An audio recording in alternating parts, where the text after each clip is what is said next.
चलिए शुरुआत करते हैं रायपुर की खबर से। अमित शाह ने सीएम शिव बघेल से चर्चा की है। गृह मंत्री अमित शाह ने छत्तीसगढ़ के मुख्यमंत्री सीएम भूपेश बघेल से फोन पर बातचीत की है और 1 मई से होने वाले टीकाकरण की पूरी जानकारी ली गई है। तो सीएम भूपेश ने अमित शाह को जानकारी उपलब्ध करवाई है। कोविशील्ड और कोवैक्सीन को लेकर ये जानकारी दी गई है। दोनों वैक्सीन के संबंध में कंपनी को ऑर्डर दिया गया है। ये बात मुख्यमंत्री भूपेश बघेल की तरफ से ये जानकारी फोन पर गृह मंत्री अमित शाह को दी गई है। तो आपको बता दें कि 1 मई से 18 साल से ज्यादा उम्र वालों को टीकाकरण शुरू होने जा रहा है। इसके साथ ही छत्तीसगढ़ में ये पूरी तरह से फ्री कर दिया गया है। हालांकि स्थिति क्या है और किस तरह से तैयारियां राज्यों ने की है, इसको लेकर केंद्रीय गृह मंत्री अमित शाह ने छत्तीसगढ़ के मुख्यमंत्री भूपेश बघेल से बातचीत की और वैक्सीनेशन को लेकर पूरी जानकारी दी।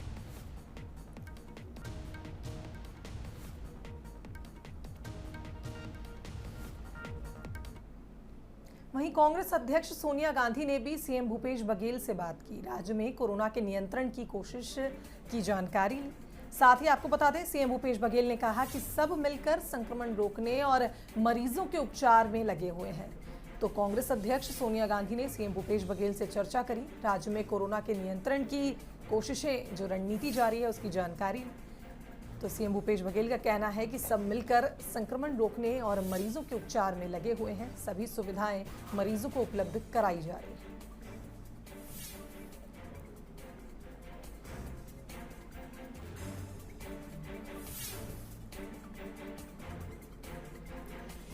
तो सोनिया गांधी ने छत्तीसगढ़ के मुख्यमंत्री सीएम बघेल से बात की है और कोरोना के नियंत्रण किस तरह से किया जा रहा है, राज्य ने किस तरह की तैयारियां की है, ये पूरी जानकारी सोनिया गांधी ने ली है और सीएम बघेल की तरफ से भी हर एक जानकारी कांग्रेस अध्यक्ष सोनिया गांधी को उपलब्ध करवाई गई है।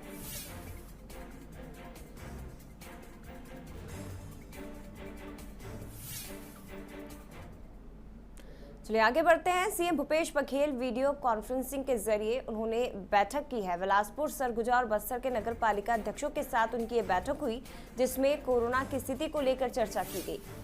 तो अधिकारियों के साथ चर्चा की गई, मंथन किया गया और इस बैठक में मंत्री डॉक्टर शिव कुमार डहरिया के साथ ही मुख्य सचिव और अन्य अधिकारी भी मौजूद रहे। कोरोना के हालातों को लेकर सीएम बघेल ने बैठक की है। तो मैराथन बैठकें और छत्तीसगढ़ में भी युद्ध स्तर पर तमाम प्रयास किए जा रहे हैं कोरोना की रोकथाम को लेकर और लगातार बैठकें मुख्यमंत्री भूपेश बघेल कर रहे हैं। वीडियो कॉन्फ्रेंसिंग के जरिए ये बैठक हुई, जिसमें बिलासपुर, सरगुजा और बस्तर के नगर पालिका अध्यक्ष के साथ ही मंत्री डॉक्टर शिव कुमार डहरिया, मुख्य सचिव के साथ अन्य आला अधिकारी मौजूद रहे, जिनसे तमाम जानकारी सीएम बघेल ने ली है।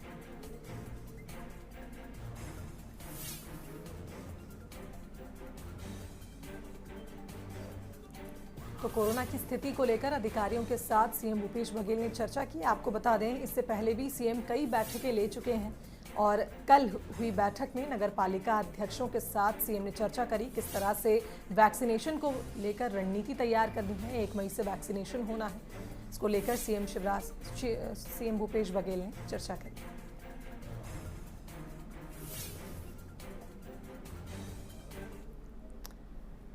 और इधर पूर्व सीएम डॉक्टर रमन सिंह ने सीएम भूपेश बघेल को खत लिखा है। स्ट्रीट वेंडर्स को 2000 रुपए देने की मांग इस खत के जरिए की गई है। निराश्रित पेंशनधारी और निःशक्त जनों को भी मदद दी जाए। वृद्धावस्था पेंशनधारियों को पेंशन देने की मांग इस खत के जरिए की गई है। तो आपको बता दें, स्ट्रीट वेंडर्स को 2000 रुपए देने की मांग करी गई है। निराश्रित पेंशनधारी और निःशक्तजन को भी मदद मिले, पूर्व सीएम रमन सिंह ने ये मांग की है। वृद्धावस्था पेंशनधारियों को पेंशन देने की मांग की है। तो सीएम भूपेश बघेल को पत्र लिखकर पूर्व सीएम रमन सिंह ने ये मांग रखी है कि स्ट्रीट वेंडर्स को 2000 रुपए दिए जाएं। साथ ही वृद्धावस्था पेंशनधारियों को पेंशन देने की मांग पूर्व सीएम ने करी है।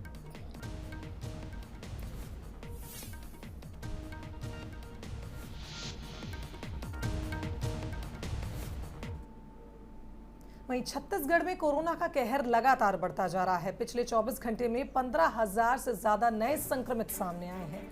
पिछले 24 घंटे में 215 लोगों की कोरोना के चलते मौत हुई है। प्रदेश में एक्टिव केसेस की संख्या 1,21,352 पहुंच चुकी है। सबसे ज्यादा केसेस राजधानी रायपुर से सामने आए। 1394 नए केसेस की पुष्टि हुई। इधर दुर्ग में 1183 तो बिलासपुर में 1296 नए मरीजों की पुष्टि हुई। रायगढ़ में 1085, कोरबा में 1036 तो राजनांदगांव में 789 नए मरीजों की पुष्टि हुई। इधर मुंगेली में 501 तो सरगुजा में 582 नए मरीज सामने आए। तो 15,000 से ज्यादा नए मामले मात्र 24 घंटे में, और इसके साथ ही बिलासपुर, रायगढ़, रायपुर, दुर्ग ये ऐसे जिले हैं जहां आंकड़ा हर रोज 1,000 के पार पहुंच रहा है।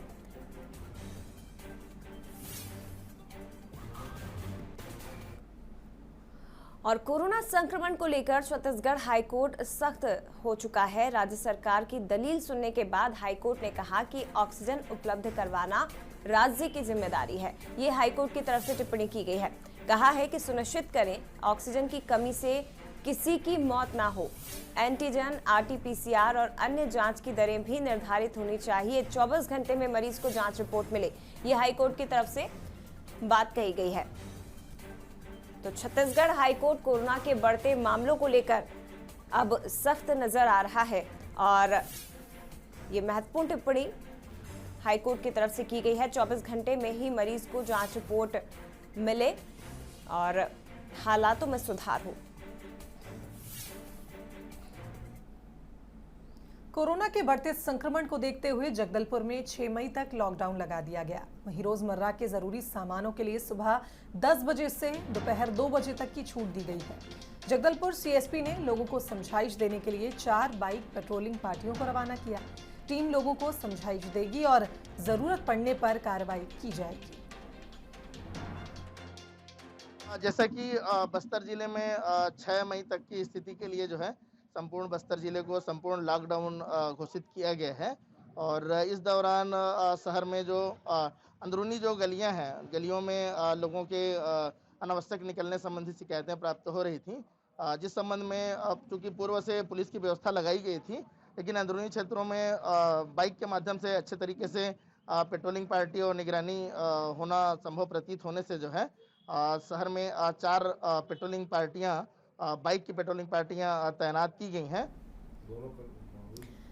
और इस समय पूरे देश में कोरोना से संबंधित खबरें और स्वास्थ्य सुविधाओं की बदहाली सुर्खियां बनी हुई है। ऐसे में बस्तर में हालात बेहतर तो नहीं, लेकिन फिलहाल काबू में जरूर हैं। लेकिन लगातार बढ़ते मामलों की स्थिति से निपटने के लिए बस्तर कितना तैयार है, इस बारे में मनसा न्यूज संवाददाता प्रशांत गजभिये बस्तर कलेक्टर रजत बंसल से उन्होंने खास बातचीत की। वैश्विक महामारी कोरोना ने पूरे देश में हाहाकार मचाकर रखा हुआ है। ऐसे में बस्तर के क्या कुछ हालात हैं, बस्तर में क्या कुछ तैयारी है कोरोना से निपटने के लिए, ये कुछ आज चर्चा का विषय है। और इस पर बात करने के लिए हमारे साथ खुद बस्तर कलेक्टर रजत बंसल मौजूद है।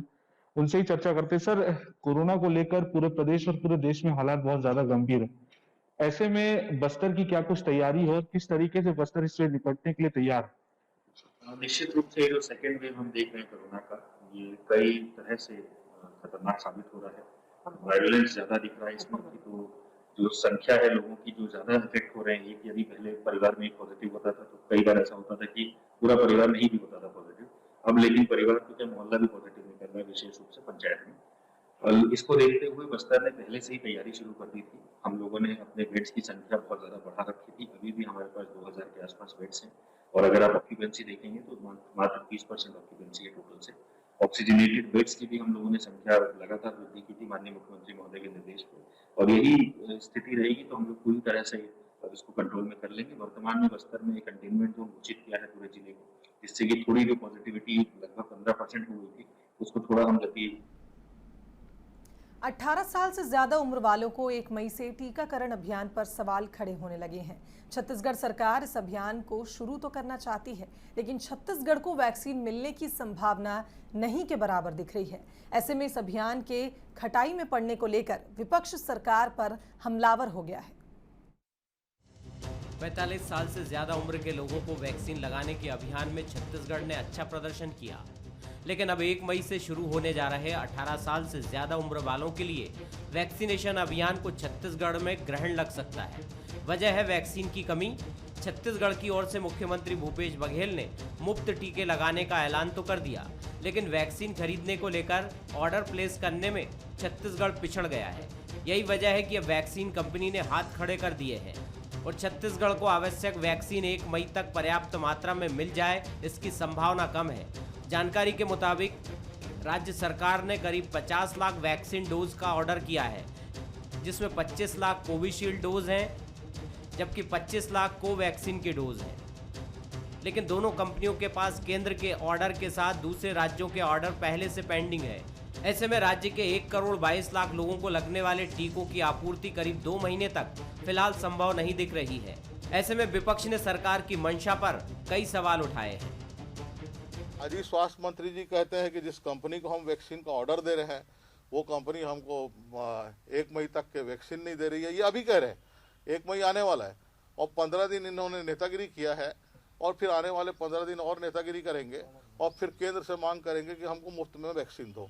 ये इनका एक स्ट्रेटजी है, पैसा है, खर्च नहीं करेंगे। इधर 1 मई से शुरू होने वाले अभियान को लेकर सरकार तैयारी में जुट गई है। कांग्रेस ने इस पूरे मामले में केंद्र को आड़े हाथों लिया है। उसका कहना है कि उसने 3 श्रेणियों में लोगों को बांटकर टीकाकरण लगाने की तैयारी की है, लेकिन केंद्र के रेट की वजह से वैक्सीन मिलने में देरी हो रही है। केंद्र सरकार की इतनी गलत नीति जिसने कि 20% के लिए जितना टीका रखा था उसका आधा टीका 2 गुनी आबादी के लिए व्यवस्था करने की बात कह रहे हैं, तो स्वाभाविक है कि टीकाकरण प्रभाव होगा ही होगा, क्योंकि ना वैक्सीन आएगी ना लोगों को टीका उस मात्रा में लग सकेगा। फिर भी हमारी तैयारी रहेगी, जितने टीके उपलब्ध होंगे तो 18 साल से 45 साल की आयु के बीच के जो हमारे नागरिक हैं उनके लिए श्रेणी बना के किनको पहले लगना चाहिए। हो सकता है कि अंत्योदय श्रेणी के जो नागरिक हैं उनको पहले लगे, फिर उसके बाद में बीपीएल के जो नागरिक हैं उनको लगे, हो सकता है उसके बाद में एपीएल के जो नागरिक हैं उनको लगे। ऐसे समय में जब छत्तीसगढ़ में संक्रमण काफी ज्यादा है तो टीकाकरण से संक्रमण रोकने में सहायता मिल सकती है, लेकिन ये अभियान 1 मई से तेजी पकड़ेगा इसकी संभावना कम है। लाल फीताशाही और केंद्र राज्य की खींचतान छत्तीसगढ़ में शुरू होने वाले टीकाकरण अभियान के रथ के पहियों को रोक रही है। ऐसे में सरकार के सामने इस अभियान को सुचारू रूप से शुरू करना एक बड़ी चुनौती बन गया है। मोहन तिवारी, बंसल न्यूज, रायपुर। और लॉकडाउन लगाने से राजनांदगांव में फंसी बस्तर की 21 नर्सिंग छात्राओं को वापस लाने की पहल बस्तर सांसद दीपक बैज ने की है। जहां सभी छात्राएं वापस अपने घर पहुंची, उन्होंने सांसद और सरकार को धन्यवाद दिया। दरअसल लॉकडाउन लगने पर राजनांदगांव नर्सिंग कॉलेज को बंद कर दिया गया था। ऐसे में बस्तर के अलग अलग जिलों की 21 छात्राएं राजनांदगांव में ही फंस गई, जिनमें से एक छात्रा ने सांसद से संपर्क किया और बस्तर सांसद ने सीएम भूपेश बघेल को इसकी जानकारी दी।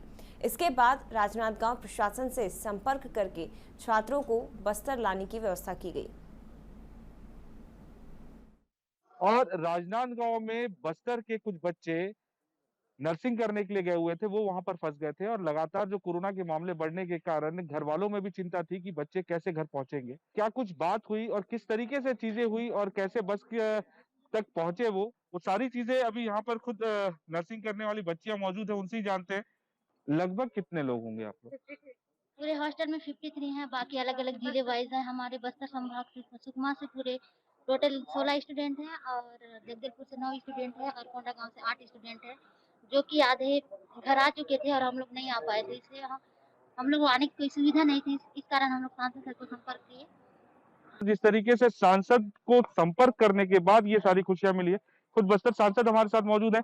सर, आपको कैसे पता चला कि बच्चियां वहां पर है? उसके बाद फिर क्या माध्यम और किस तरीके से आपने प्रयास किया और अब बच्चियां घर पहुंच रही हैं? इन्हीं में से एक बच्ची ने फोन की कल शाम को कि सर मैं बस्तर से बोल रही हूँ और आप हमारे सांसद हो और हम लोग राजनांदगांव में एनएमबी ट्रेनिंग करने आए थे नर्सिंग कोर्स का और छुट्टी हो गया है, तो सब बच्चियां जा रहे हैं, हमारे पास घर पहुंचने के लिए कोई साधन नहीं है, तो हमको मदद कर दीजिए। फिर मैंने तुरंत राजनांदगांव कलेक्टर से चर्चा की, फोन के माध्यम से चर्चा करने के बाद राजनांदगांव कलेक्टर ने आश्वासन दिया कि कल, अभी तो लेट हो चुकी है, कल इनको साधन करके भेजेंगे। तो देखिए, सांसद, जिला प्रशासन और मुख्यमंत्री के सपोर्ट से कहीं ना कहीं अब बच्चियां जो है सुरक्षित अपने घर पहुंच रही हैं। कैमरा पर्सन महन के साथ प्रशांत गजवी, बंसल न्यूज, जगदलपुर। खबर रायपुर से मिल रही है, जहां कोरोना से वरिष्ठ कांग्रेस नेता करुणा शुक्ला का निधन हो गया है। आपको बता दें, निजी अस्पताल में उनका इलाज चल रहा था। पूर्व पीएम अटल बिहारी वाजपेयी की भतीजी थी करुणा शुक्ला, जिनका कोरोना के चलते निधन हो गया। आपको बता दें, बलौदाबाजार में करुणा शुक्ला का अंतिम संस्कार किया जाएगा। तो पूर्व सीएम अटल बिहारी वाजपेयी की भतीजी करुणा शुक्ला का कोरोना के चलते निधन हो गया। आपको बता दें, बलौदाबाजार में उनका अंतिम संस्कार किया जाएगा। तो कोरोना से वरिष्ठ कांग्रेस नेता करुणा शुक्ला का निधन हो गया। निजी अस्पताल में उनका इलाज चल रहा था। बलौदाबाजार में उनका अंतिम संस्कार किया जाएगा। तो आपको जानकारी दे दें कि अटल बिहारी वाजपेयी की भतीजी और पूर्व सांसद करुणा शुक्ला भी, जिनका निधन हो गया है, 14 अप्रैल से रामकृष्ण केयर अस्पताल में उनका इलाज जारी था, लेकिन कोरोना से उनका निधन हो गया।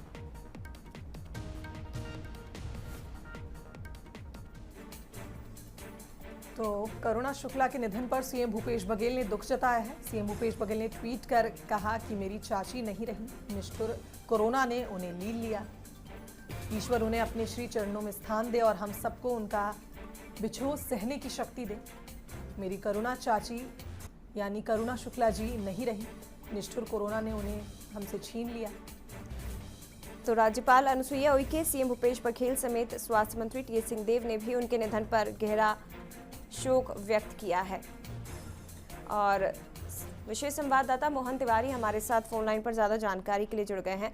मोहन, आंकड़े भयावह होते जा रहे हैं और करुणा शुक्ला का जाना बेहद क्षति कांग्रेस के लिए भी और देश के लिए भी। बिल्कुल, देखिए, करुणा शुक्ला वो शख्सियत थी जो कि न केवल कांग्रेस की नेत्री हैं, वो भाजपा में भी एक ऐसा मुकाम उन्होंने हासिल किया था जिसकी वजह से भाजपा जन भी उन्हें उतनी आत्मीयता से याद कर रहे हैं। अटल बिहारी वाजपेयी की भतीजी थी, वो राष्ट्रीय उपाध्यक्ष भाजपा की रह चुकी हैं और विभिन्न जनप्रतिनिधि के पदों में उन्होंने भाजपा से काम किया था। 2018 में जब उन्होंने पार्टी बदली तो उनकी एक अहम भूमिका कांग्रेस में थी और कांग्रेस की सरकार लाने में जो एक बड़ी रणनीति जो थी वो करुणा शुक्ला के द्वारा निभाई गई। उन्हें सरकार बनते ही समाज कल्याण के अध्यक्ष का पद दिया गया था, लेकिन तकनीकी कारणों से वो पद वो संभाल नहीं पाई और जब से उन्हें ये कोरोना हुआ तब से लगातार कांग्रेस जन उनके अच्छे होने की कामना कर रहे थे, लेकिन जो संक्रमण था उन्हें वो काफी उनके फेफड़े में बढ़ गया था और इसी वजह से लगातार इलाज के बावजूद वो उबर नहीं पाई और कल देर रात ये जो दुखद सूचना आई है उसके बाद कांग्रेस में शोक का माहौल है। वहीं भाजपा में भी उन्होंने लंबा समय दिया, इसलिए भाजपा जन भी उनके निधन पर लगातार श्रद्धांजलि अर्पित कर रहे हैं। जी, शुक्रिया आपका मोहन जानकारी के लिए। तो आपको बता दें कि करुणा शुक्ला के पिता अवध बिहारी वाजपेयी पूर्व प्रधानमंत्री अटल बिहारी वाजपेयी के बड़े भाई थे और वे 2014 में भाजपा छोड़कर कांग्रेस में शामिल हो गई थी। 1993 में पहली बार विधायक बनी थी। 2004 में भाजपा के टिकट पर जांजगीर से सांसद बनी, लेकिन बेहद बड़ी क्षति केवल कांग्रेस के लिए नहीं बल्कि भाजपा के लिए भी। कोरोना से वरिष्ठ कांग्रेस नेता करुणा शुक्ला का निधन हो गया और उनके निधन पर छत्तीसगढ़ के मुख्यमंत्री सीएम भूपेश बघेल समेत स्वास्थ्य मंत्री टीएस सिंहदेव और राज्यपाल अनुसुईया उइके ने भी गहरा शोक व्यक्त किया है।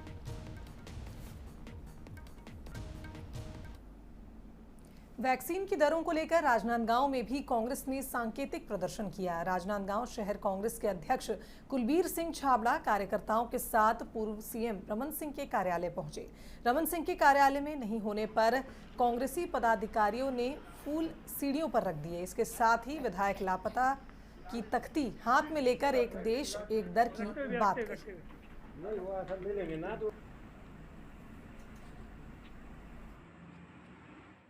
पर यहाँ पर व्यापार की राजनीति कर रही है, लोगों के जीवन से खिलवाड़ कर रही है नरेंद्र मोदी की सरकार।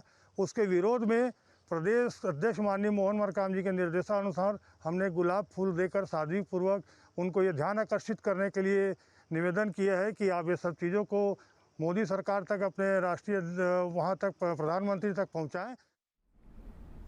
इधर रायगढ़ में कोविड सेंटर की बड़ी लापरवाही सामने आई, जहां कोविड केयर सेंटर में एडमिट एक महिला का डेथ सर्टिफिकेट जारी कर दिया गया। जब इस बात की जानकारी परिजनों को मिली तो उन्होंने क्रॉस चेक किया और पाया कि महिला स्वस्थ है और उसका सेंटर में इलाज जारी है। परिजन के हंगामे के बाद अस्पताल प्रबंधन ने आनन फानन में अपनी गलती सुधारी और परिजनों से माफी मांगी।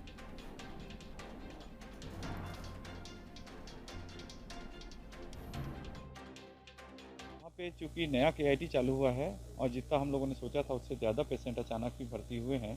थोड़ा सा मेन पावर का था और वो त्रुटिवश ही नाम दूसरा लिखा गया था और इसलिए ये हुआ था, लेकिन उसको सुधार लिया गया था और भविष्य में इस तरह गलती ना हो उसके लिए भी हम पूरी तरह से तैयारी कर रहे हैं। जैसे जो चूक हो रही है उसको भी ठीक करेंगे। ये बहुत संवेदनशील मामला है। जिस भी परिवार के साथ घटना घटी है तो परिवार ही जानता है कि कितनी बड़ी गलती प्रशासन ने की है। प्रशासन को इस मामले में बिल्कुल चिंता करनी चाहिए। प्रशासन की चिंता बहुत कमज़ोर है और प्रशासन के द्वारा ऐसे कई मामले सामने में आ रहे हैं। 2 दिन पहले भी मेडिकल कॉलेज में तोड़फोड़ इसी घटना के कारण हुई, क्योंकि डेथ हो गई थी। इस मामले में भी डेथ का सर्टिफिकेट जारी कर दिया गया, जबकि वर्तमान में महिला जीवित है। राजनांदगांव में पुलिस कर्तव्य और मानवता की मिसाल पेश कर रही है, जो लॉकडाउन का पालन कराने के साथ ही जरूरतमंद लोगों की मदद भी कर रही है। दरअसल लॉकडाउन की वजह से कई लोग 2 वक्त की रोटी के लिए भी मोहताज हो गए हैं, जिनकी मदद के लिए पुलिस परिवार सामने आया और उनके लिए सुबह और शाम के भोजन की व्यवस्था की गई। रोजाना दोपहर और शाम को लगभग 150 लोगों को पुलिस परिवार भोजन उपलब्ध करा रहा है। आरक्षक रंजीत चौरसिया का कहना है कि लॉकडाउन में बेसहारा लोगों के सामने भोजन का संकट देखते हुए ये व्यवस्था की गई।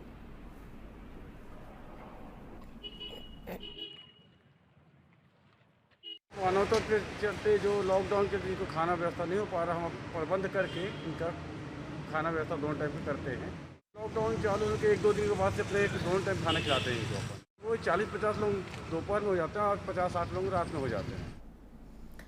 और एक बार फिर से बंसल न्यूज की खबर का असर हुआ है। बालोदा बाजार में बंसल न्यूज की खबर का असर हुआ। 5 साल बाद एक गुमशुदा महिला का पता चला है। बिहार के पश्चिमी चंपारण से महिला गुम हुई थी, जो कि 5 साल बाद मिली है। इस खबर को बंसल न्यूज ने प्रमुखता के साथ दिखाया था और उसका असर हुआ है। 5 साल बाद ये महिला अपने परिजनों से मिली। फिलहाल सखी वन स्टॉप सेंटर ने महिला को परिजनों को सौंप दिया है।